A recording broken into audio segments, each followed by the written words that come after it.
इस वीडियो में स्टार्ट करने वाले हैं सीक्वेंसिंग सीरीज़ के कुछ बहुत अच्छे क्वेश्चन जो जेईई एडवांस के लिए बहुत इंपॉर्टेंट रहने वाले हैं। स्टार्ट करते हैं इस क्वेश्चन के साथ में। इससे पहले एक बार दिखा देता हूँ तुम्हें सारे क्वेश्चंस। ये फर्स्ट क्वेश्चन रहने वाला है। इसके बाद में ये एक पैराग्राफ है, डिस्कस करेंगे। और फिर ये क्वेश्चन है, अच्छा क्वेश्चन है ये भी। उसके बाद में ये क्वेश्चन और एक ये क्वेश्चन भी हम डिस्कस करने वाले हैं। और इसके बाद में ये लास्ट क्वेश्चन रहेगा। ये क्वेश्चन मैं इसलिए शो कर रहा हूँ कि एक बार सारे क्वेश्चन तुम्हें अटेम्प्ट कर लेने चाहिए और जिसमें तुम्हें दिक्कत हो वो तुम देख सकते हो। तो स्टार्ट करते हैं फर्स्ट क्वेश्चन के साथ में। यहाँ पे हमें दे रखा है alpha 1 beta 1 are the roots of this equation और अल्फ़ा 2 बीटा 2 इस क्वाड्रेटिक के रूट्स हैं। और हमें दे रखा है alpha 1 beta 1 alpha 2 beta 2 increasing GP की टर्म्स हैं। तो मैं ऐसे मान लेता हूँ अल्फ़ा 1 ए लिख देता हूँ। ए लिख सकते हैं ना, हाँ, पी क्यू यूज़ कर रखा है तो ए यूज़ कर सकते हैं। A beta 1 a r, alpha 2 a r square और बीटा 2 ए आर क्यू। अब फर्स्ट इक्वेशन के सम ऑफ रूट्स अगर देखें तो 6 दिख रहा है, तो ए प्लस ए आर आ जाएगा 6। और सेकेंड इक्वेशन का सम ऑफ रूट दिख रहा है 54, तो ए r square plus A R cube मुझे दिख रहा है 54। तो clearly first equation second equation से मैं आर और ए फाइंड कर ही सकता हूँ। तो मैंने सेकंड डिवाइड करा फर्स्ट से, तो ये दिख रहा है मुझे a r square 1 plus r divided by a 1 plus r is equal to 54/6। A से ए कैंसिल, 1 प्लस आर से 1 प्लस आर स्क्वायर आ जाएगा 9, आर रहेगा ±3। अब क्योंकि क्वेश्चन में मेंशन कर रखा है फॉर्म एंड इंक्रीजिंग जीपी, और दूसरा सम ऑफ फर्स्ट 2 टर्म्स कितना दिख रहा है, 6 दिख रहा है। इसका मतलब जीपी अगर इंक्रीजिंग है और टर्म्स का सम पॉजिटिव है तो कॉमन रेशियो डेफिनेटली पॉजिटिव और ग्रेटर देन 1 ही रहेगा। आर क्या रहेगा, 3। पॉजिटिव रहने से मतलब नहीं है, क्या रहेगा, ग्रेटर देन 1 मैग्नीट्यूड का और पॉजिटिव रहेगा, ये इंपॉर्टेंट है। तो आर यहाँ से आ गया 3। अब जैसे ही आर मेरे पास में 3 आ ही चुका है तो ए इंटू 1 प्लस 3 कितना है, 6। तो यहाँ से ए आ जाएगा 6/4 मतलब 3/2। और अब हमसे पूछा है Q माइनस पी। Q का मतलब A इंटू ए आर और माइनस करना है P मतलब एक सेकेंड, Q का मतलब है सेकेंड इक्वेशन के प्रोडक्ट ऑफ रूट्स। तो ये आ जाएगा ए r square into A R cube minus P का मतलब है फर्स्ट वाले का A इंटू ए आर। तो यहाँ से मुझे दिख रहा है ए स्क्वायर आर कॉमन, अंदर r to the power 4 minus 1। A square है हमारे पास में 9/4, आर है 3, ये बन रहा है आर टू द पावर 4 मतलब 81 माइनस 1। तो ये दिखा मुझे 9 इंटू 3 इंटू में 80/4 मतलब 20, तो 27 इंटू 2 54, क्या आ जाएगा 540 इसका आंसर रहने वाला है। तो अच्छा क्वेश्चन, और ऐसे क्वेश्चंस बहुत बार जेईई में दिखते हैं। कई बार जीपी में टर्म्स दे रखी होती हैं, कई बार एपी में टर्म्स दे रखी होती हैं। अगले क्वेश्चन पर आते हैं। यहाँ पर हमें दे रखा है Sn be the sum of first n terms of the sequence an दे रखा है 5Sn+1। ये बड़ा इंटरेस्टिंग एक कंडीशन है in between an Sn sum of first n terms भी है, ध्यान रखना। तो अगर हम यहाँ से देखें तो सबसे पहले तो अगर मैं n को 1 रखूँ तो a1 आ जाएगा 5S1+1। तो क्लियरली S1 और A1 तो सेम ही चीज़ है, तो ये आ जाएगा 4A1 इज़ -1, A1 आ गया -1/4। ये हमें सबसे पहले समझ में आया। दूसरा जो इंपॉर्टेंट कंडीशन हम यूज़ कर सकते हैं वो है कि हम लिख सकते हैं कि Sn-1 रहने वाला है An के इक्वल। तो Sn कितना आएगा, देखो यहाँ से An -1/5 minus Sn-1 An-1 -1/5 is equal to An। तो मुझे दिख रहा है यहाँ से An -1 is equal to 5An। तो यहाँ से हमें दिखा An आ जाएगा -1/4 An-1। और इसको देखते ही हमें समझ में आ गया कि जो ये सीक्वेंस है An वाला वो जीपी में, और कॉमन रेशो भी हमें दिख रहा है -1/4 इसका कॉमन रेशो है। तो फर्स्ट टर्म हमें दिख रही है A1 कितना है -1/4, कॉमन रेशियो हमें दिख रहा है -1/4, तो फर्स्ट क्वेश्चन तो बहुत ही आसान हो जाएगा। तो याद आएगा 4 टू द पावर 10, A10 मतलब 10th टर्म, तो -1/4 इंटू R मतलब -1/4 to the power 9 + 5 divided by 2, ये बन रहा है 4 to the power 10, 4 to the power 10 cancel out हो जाएगा, ये बनेगा 1 + 5/2, क्लियरली 3 इसका आंसर है फर्स्ट क्वेश्चन का। तो दूसरा अगर हम देखें तो Bn डिफाइन कर रखा है 4 + an रहेगा -1/4 to the power n divided by 1 -1/4 to the power n। अब हमें B12 चाहिए क्वेश्चन में, तो यहाँ से मैं लिख सकता हूँ B12 आ जाएगा 4 + 1/4 to the power 12 divided by 1 -1/4 to the power 12। तो यहाँ से अगर मैं B12 सिंप्लीफाई करता हूँ तो मेरे पास में बनता हुआ दिख रहा है 4 to the power 13 + 1/4 to the power 12 - 1। अब जो मुझसे पूछा है, मतलब इस एक्सप्रेशन का नाम x रख देते हैं, तो यहाँ से x आ जाएगा 4 टू द पावर 12 - 1, B12 है 4 to the power 13 + 1/4 to the power 12 - 1 -1/2 to the power 27, और ये पूरी तरह से कैंसिल आउट हो रहा है। ये दिख रहा है 4 to the power 13/2 to the power 27, ठीक है। ये बनेगा 2 to the power 26/2 to the power 27 मतलब 1/2 इसका आंसर रहेगा। तो अच्छा क्वेश्चन, मतलब दिखने में थोड़ा डिफरेंट है, लेकिन जैसे ही तुम सिंप्लीफाई करोगे, बहुत ही दो बेसिक बातें यूज़ करी। पहला तो ये कि A1 और S1 इक्वल रखा मैंने, A1 पता चल जाएगा, और दूसरा SN-1 को AN से इक्वेट करके हमने पूरी सीक्वेंस ही पता कर ली। अगले क्वेश्चन पर आते हैं। यहाँ पर देखो हमें दे रखा है a cricket player played n matches during his career and made a total these many runs. अच्छा, पहली बात तो ये ध्यान रखना है कि अब ऐसा नहीं है कि क्रिकेट प्लेयर्स अलग अलग n मैचेस खेलेगा, उसके नंबर ऑफ मैचेस फिक्स्ड है, मतलब n जो है, ये जो n है वो फिक्स्ड है, ये हमें ध्यान रखना है। और ये कोई ऐसा नहीं है कि उसके पर मैच के नंबर ऑफ रन्स को ऐड करते करते कोई फार्मूला है। इनफैक्ट जैसे उसने 10 मैच खेले हैं, तो 10 मैच के बाद में उसका ये सम रहने वाला है, ठीक है। पर ये ऐसा नहीं है कि 8 मैच के बाद भी ये सम रहने वाला है, अगर उसने 5 मैच के बाद में देखा तो ये रहेगा। ये फॉर्मूला नहीं है नंबर ऑफ रन्स का, क्या है ये, n मैचेस के बाद टोटल इतने रन्स है, ये ध्यान रखना है। अच्छा, आगे उसने एक पैटर्न दिया है हमें, if TR represent the runs made by the player in rth match such that T1 is 6, TR is this। अब ये जो है, ये एक पैटर्न दे रखा है तुम्हें, runs scored in a match. अब ध्यान से अगर देखें तो मेरे पास में सबसे बड़ी इंफॉर्मेशन यही है, TR जो देख रहा है वो मुझे दिख रहा है।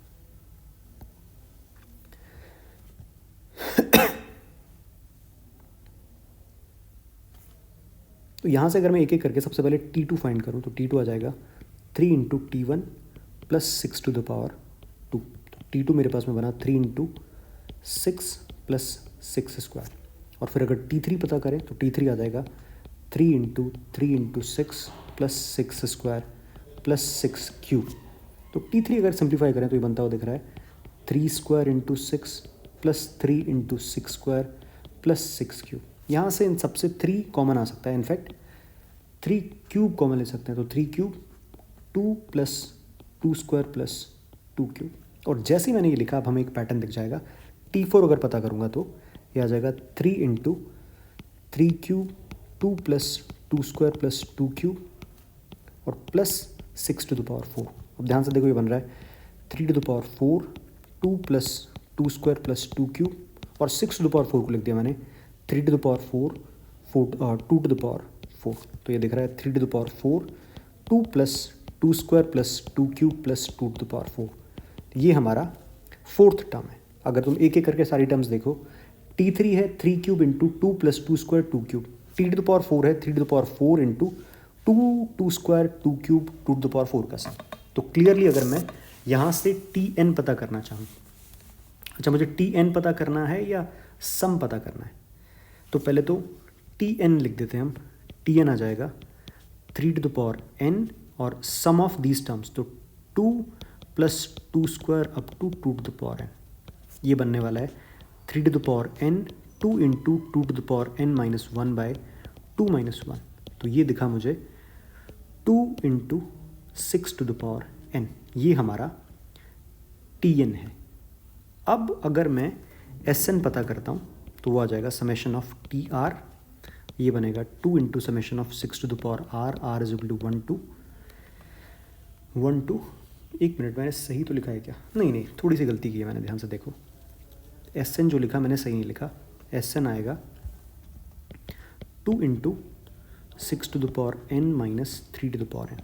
अब सही है।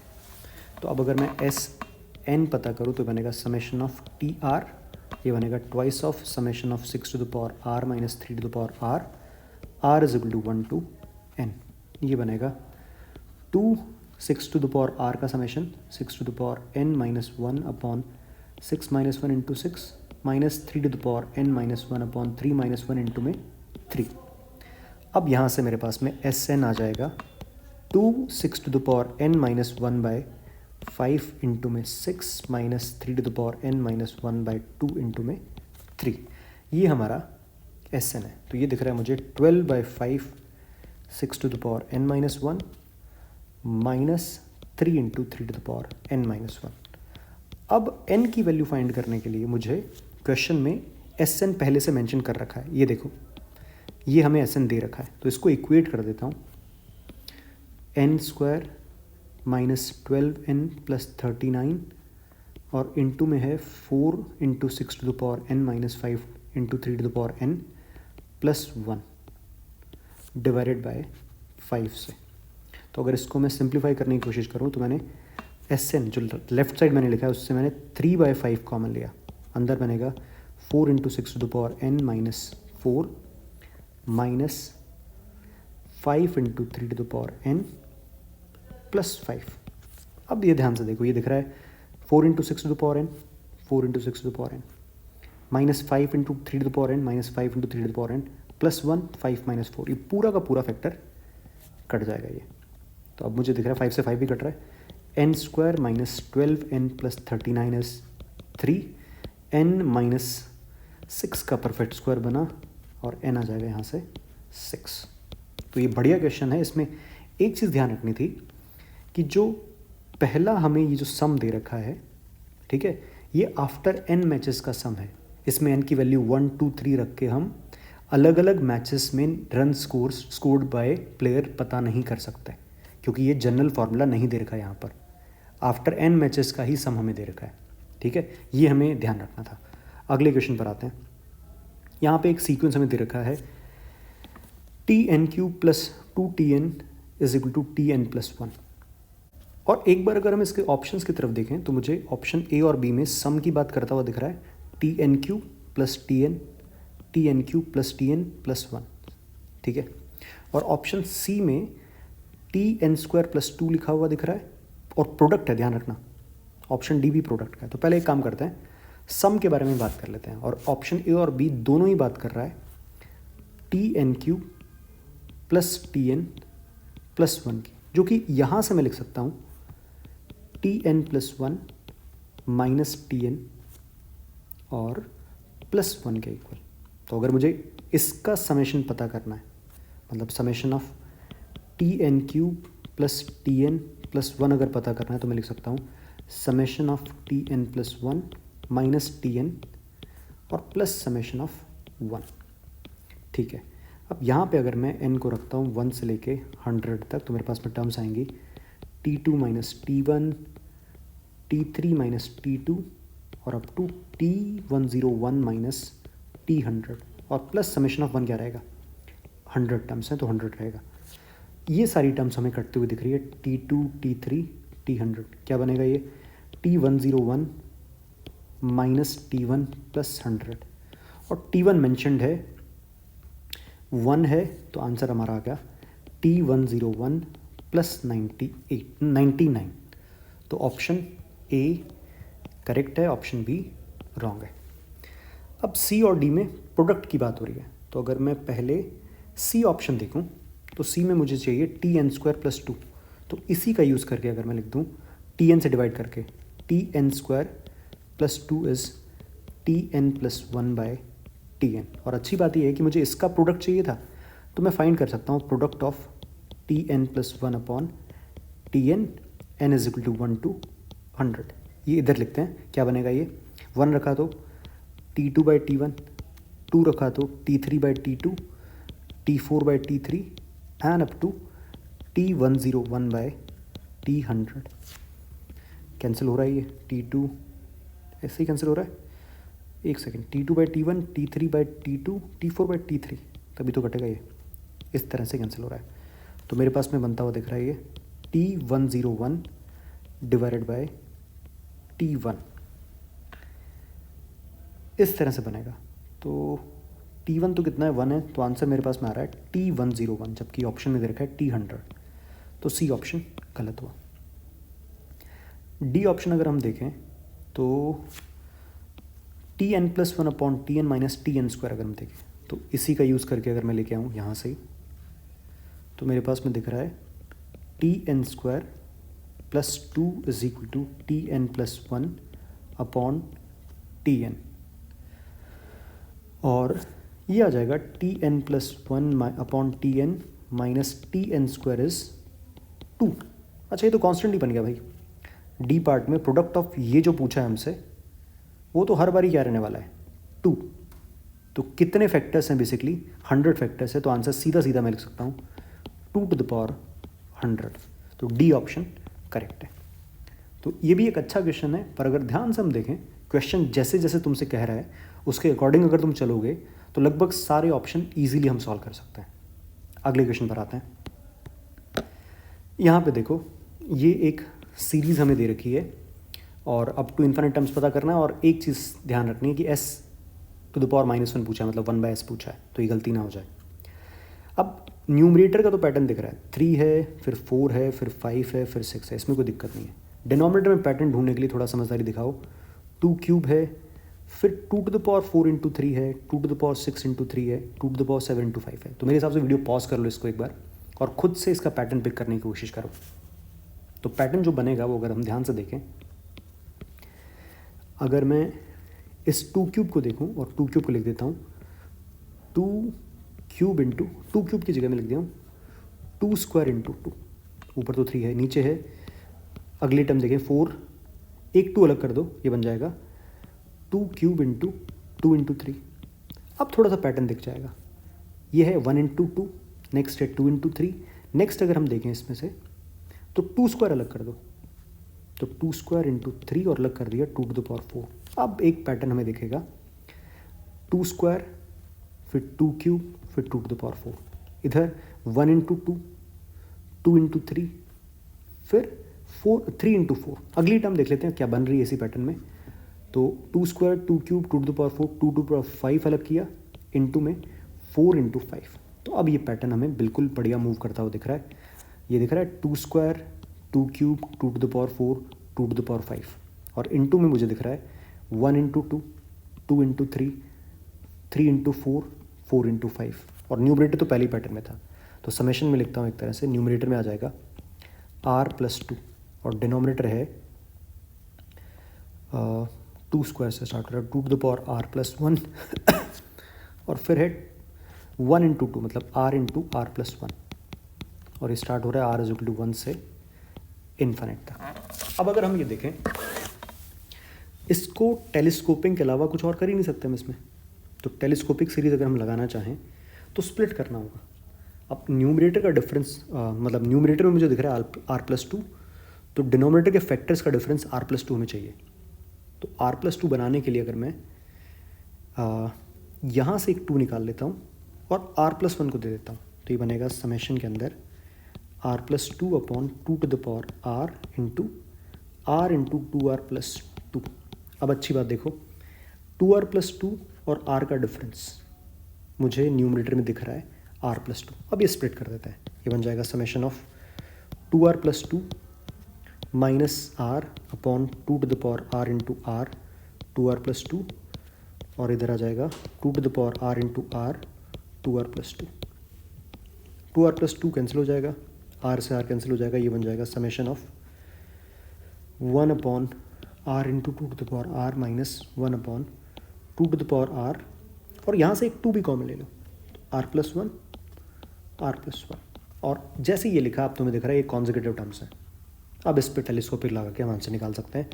आर स्टार्ट कर रहे हैं वन से लेके इन्फिनिट तक। तो पहली टर्म तो मुझे दिखेगी, सबसे पहले आ जाएगा one by one into two to the power one minus one by two to the power two into two, one by two into two square minus one by three into two cube and so on. ये terms कटती जाएंगी और last में तो term किसको tend कर रही है, ज़ीरो को, तो बचेगा क्या अपना वन बाय टू। लेकिन पूछा हमसे है वन अपॉन एस, तो आंसर रहेगा वन अपॉन एस, मतलब टू इसका आंसर रहेगा। तो एक बढ़िया सीरीज़ है, इस तरह की सीरीज़। खास बात ये कि बहुत ज़्यादा डिफरेंट पैटर्न नहीं बन सकते। टेलीस्कोपिंग का मतलब अगर आ रहा है तुम्हारे पास में, तो डिनोमिनेटर का डिफरेंस न्यूमरेटर में क्रिएट करना है और स्प्लिट करने के बाद टर्म्स कटती हुई दिखनी चाहिए। ठीक है, तो इसको ध्यान रखना है हमें। ठीक है, अगले क्वेश्चन पर आते हैं। लास्ट क्वेश्चन भी है ये। यहाँ पे अगर हम देखें तो डिनोमिनेटर में सारी की सारी टर्म्स 5 का मल्टीपल तो दिख ही रही है। ठीक है, तो 5 कॉमन लेने का तो मन कर ही सकता है। सबसे पहले मैं 5 ही कॉमन ले लिया, 1/5। नीचे बनेगा 1/3 plus 1/6 plus 1/10 plus 1/15 and so on, up to infinite terms की बात हो रही है। अब अगर 3, 6, 10, 15 को अगर ध्यान से देखें, और सीक्वेंस के इतने क्वेश्चन तुम लोगों ने सॉल्व कर रखे होंगे कि शायद तुम्हें ये पैटर्न याद भी रह जाए। 3 इज़ बेसिकली 1 + 2, 6 क्या है 1 + 2 + 3, 10 क्या है 1 + 2 + 3 + 4, और 15 क्या है 1 + 2 + 3 + 4 + 5। अगर इनकेस ये याद नहीं रहता है तो फिर तुम्हें ऐसे सोचना पड़ेगा कि तुम 3, 6, 10, 15 को अलग से लिखो और मेथड ऑफ डिफरेंस लगा के इसकी जनरल टर्म लिखो। लेकिन मेरे हिसाब से ये एक ऐसा सीक्वेंस है जो याद रहे या याद रह ही जाता है मेरे हिसाब से।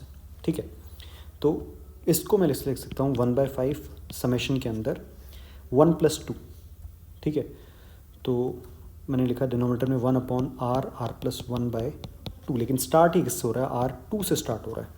अब देखो एक बार r2 रखेंगे तो क्या आएगा, 2 × 3/2 3 बन रहा है, r3 रखेंगे तो 3 × 4/2 6 बन रहा है, 4 रखेंगे तो 4 × 5/2 10 बन रहा है, और जा कहाँ तक रहा है ये इन्फिनिट तक।